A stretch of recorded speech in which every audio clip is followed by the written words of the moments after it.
আসসালামু আলাইকুম ভাই। ওয়ালাইকুম আসসালাম। কিসের লেগে খবর দিছেন ভাই? ভাই খবর দিছিলাম কি আমার একটা কাম করে দিতে গো আব্দুল মোমিন ভাই। কাম রইল কি প্রথমে একটু কুয়ালি লজ্জার শরমের কোনো কথা নাই। বড় পোলারে বিয়া শাদি করাইছি, হুম, ও তো ঢাকা শহরে সেটেল হয়ে গেছে, মেয়ে দুটো আছে বিয়া দিয়ে দিছি। হুম। দুঃখজনক বিষয় বুড়া কালে একা হয়ে গেছি। চিন্তা করছিলাম কি মোমিন ভাই আমার যদি একটা সঙ্গিনী জোগাই দিতেন, সঙ্গী এত দিনে আমি মনে একটু বিয়া হয়েছে? করব। হইল দিলাম দিলাম। ভাই আপনার টাকা পয়সা কোন চিন্তা করেন না, হইলো। টাকা পয়সা যা লাগে আমি দিমু আপনার। আমার বিশাল সম্পত্তি দেখেন, অভাব আছে? হ্যাঁ। অভাব নেই। অভাব। কিন্তু অভাব কিসে জানেন? একটা পরিবারে পরিবারে মানে একা ঘুমাইলে ভাল লাগে না। সত্যি কথা, আমাদের বৃদ্ধ লোক যারা আছেন হ্যাঁ সবাই অসহায়, যাদের মানে বৃদ্ধ হইলে বউ মারা যায় তারা একা হয়ে যায়। হ্যাঁ। তাই ভাই একটু যদি আমার একটু সহযোগিতা করতেন, আমি টাকা লাগলে আমি আপনার টাকা দেবো।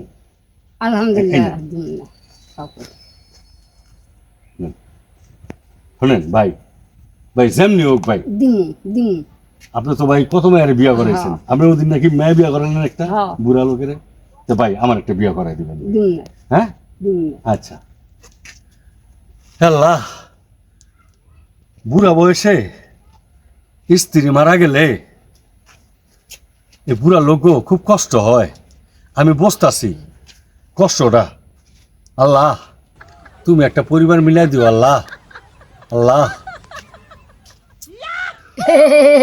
বুইরা কামাল ভাই অনেলা বুইরা বয়সে বিয়া করবা, রাহ বিয়া করাইতাছি।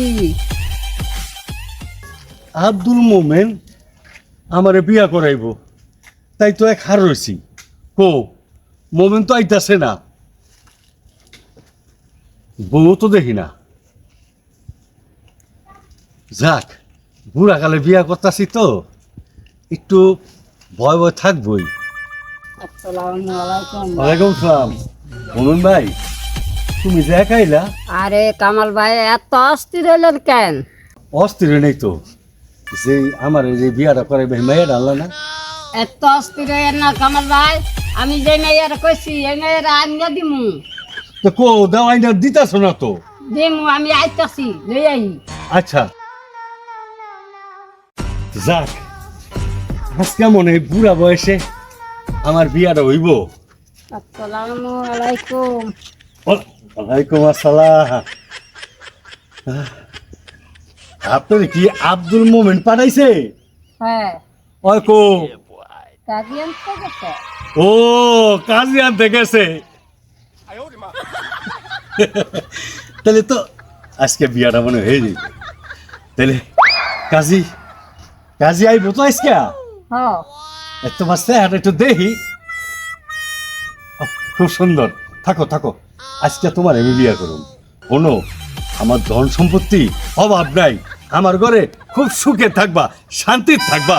তুমি মনে করো একেবারে রাজবাসা আছে না, যেমনে থাকে এমনি করে ঘুমাইবা, বুঝছো? আমার তুমি বিয়া করে খালি দেখো। আমার বিয়া করে খাইবেন কি?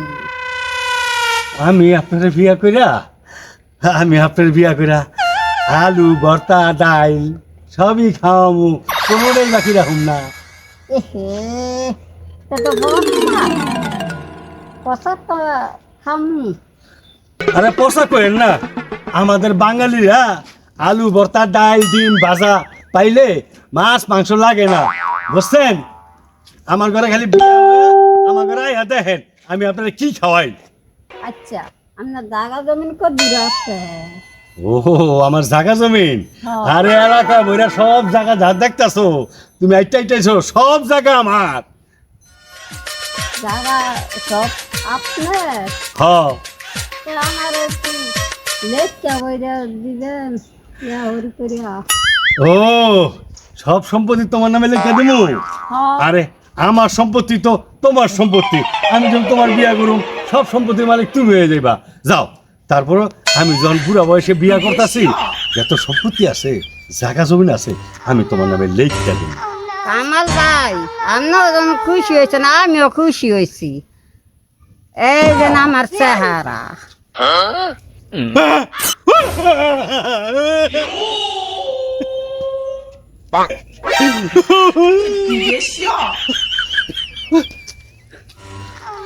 মোমেন তুই আমার লগে বাটপারি করলি? হে